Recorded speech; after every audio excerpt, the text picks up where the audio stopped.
akong salat sa yaman, sa hirap na hubog. Bawat sentimong hawak noon, pinagpaguran ng lubos. Alam ko ang halaga ng bawat butil ng pawis, kung paano mabuhay sa mundong puno ng pasakit. Sa bawat kalsadang nilalakaran ko araw-araw, mga matang pagod ang tanaw, saan man sumulyap. May yamang walang trabaho, may inang lumuluha, habang presyo ng bilihin lalo pang tumataas. Napapaisip ako, hanggang kailan maririnig ba ang hinaing ng karaniwang mamamayan? O mananatiling tahimik ang mga dapat kumilos habang unti-unting nawawala ang pag-asa ng kaposito, ang tinig ng bayan. Pakinggan ninyo sana mga pangarap na unti-unting nawawala. Hindi namin kailangan ng pangakong walang laman, kundi gobyernong may puso para sa mamamayan. Ito ang tinig ng bayan, sigaw ng kabataan, naghahangad ng liwanag para sa kinabukasan. Panginoon, gabayan mo ang bansang minamahal upang muling bumangon ang bayang Pilipinas. May mga batang nangangarap maging guro at doktor, ngunit naliligaw ng landas sa maling paligid at takot.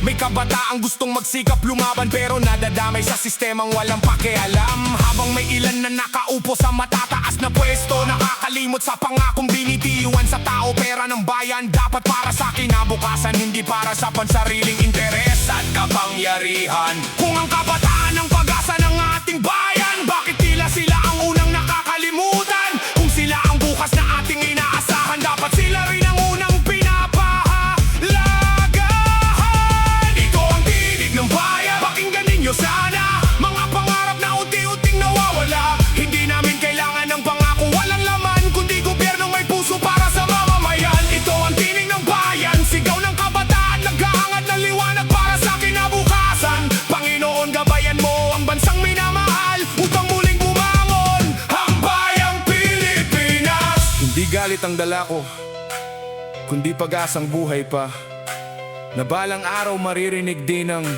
boses ng masa. Na ang leader ay magiging lingkod, hindi hari. Na ang kapangyarihan ay para sa lahat, hindi sa sarili. Sa bawat Pilipinong lumalaban araw-araw, sa bawat manggagawa, estudyante at magulang, naway dumating ang araw na ating hinihintay, na ang bayan ay aangat at wala nang maiwan. Ito ang tinig ng bayan, sama-sama nating isigaw ang pagbabago. Kung totoo ang ating inaasam, Panginoon, bigyan mo ng karunungan ang